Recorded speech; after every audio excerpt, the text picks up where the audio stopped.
The movement hierarchy of needs. This is how you should approach training, or how your coach should approach training for you to make sure that we are solving everything from the foundation up. Okay.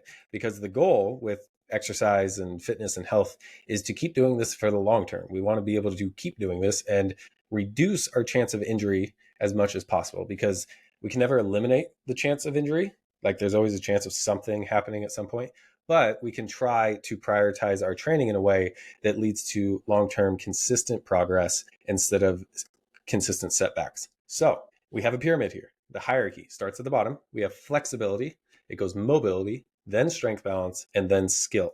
Now, flexibility is a passive range of motion of a joint.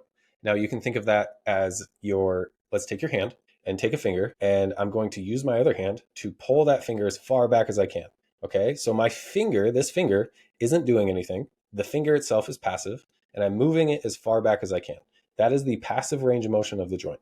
Okay, now that's true for every joint in your body. They all have a passive range of motion. Now, if we go above that in mobility, we're going to define that as strength through that range. So if you take your hand and you pull your finger back on its own strength, that's the mobility. So I have flexibility to here, but I only have mobility through here. Okay, so if I was to do something, I can probably get away with pushing my fingers to about here. But if there was something demanding my fingers to go all the way back here and produce force, I probably would hurt myself because I don't have mobility, strength in that range. Above that, we have strength balance. So this is the balance of strength around a joint. So every joint in your body is held in place by muscles. And now muscles can pull stronger on one side than the other, whether it's left or right, forward, back, rotational, all that stuff. So your muscles are just a bunch of rubber bands pulling on joints. And if one side pulls harder than the other, that joint doesn't sit in the spot properly. And so when you do movement, there can be compensation, and over time that can lead to breakdown.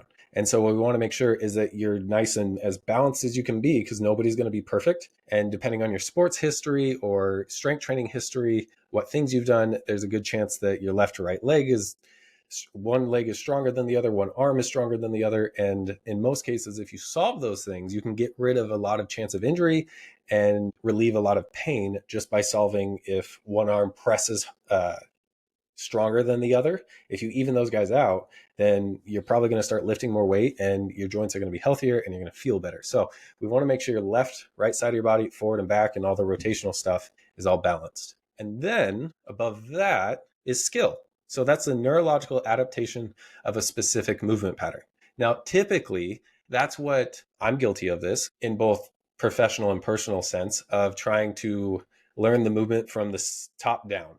I need to develop the skill first, and then I can start getting strong in it. And then as I get strong in it, I will get more mobility, and then I'll be more flexible. Or I'll just ignore flexibility entirely. So what we want to do is make sure your joint has its passive range of motion that it needs for the task at hand. We want to make sure we're strong through our full range of motion. So full range of motion is always the most important, because if your joint can go there, it should be able to produce force there. And if you don't, then you are just leaving yourself susceptible to injury when your body is put in a position where that joint has a demand that overreaches its strength capacity. And then above that, we have strength balance. So if you only ever train on two legs or with both arms at the same time, or depending on what sports you played, chances are you're going to have a little bit of imbalance. So if we just strength train and do like build muscle, focus on building muscle in those areas, it's like very intentional bodybuilding, really. That's what strength balance training is. It's actually really fun. And then we train the skill, because now you have all of those other prerequisites.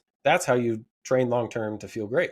That's it. If you just always go in that order and you start to notice something popping back up, cool. Let's test my flexibility again. Oh, that joint got a little tight. Okay, let's open that back up. Let's strengthen in that range. And then boom, you're back up to just doing the skills and drills that you want to do.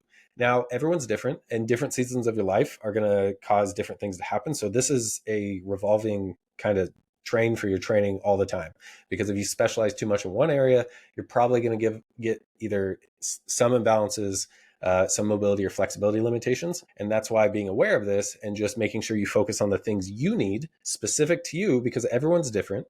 Like I played different sports than you growing up. I did different things. So my imbalances aren't going to be the same as your imbalances. And so it needs to be specific. Now, that doesn't mean that you have to do all this fancy, crazy banded movements that like only you know.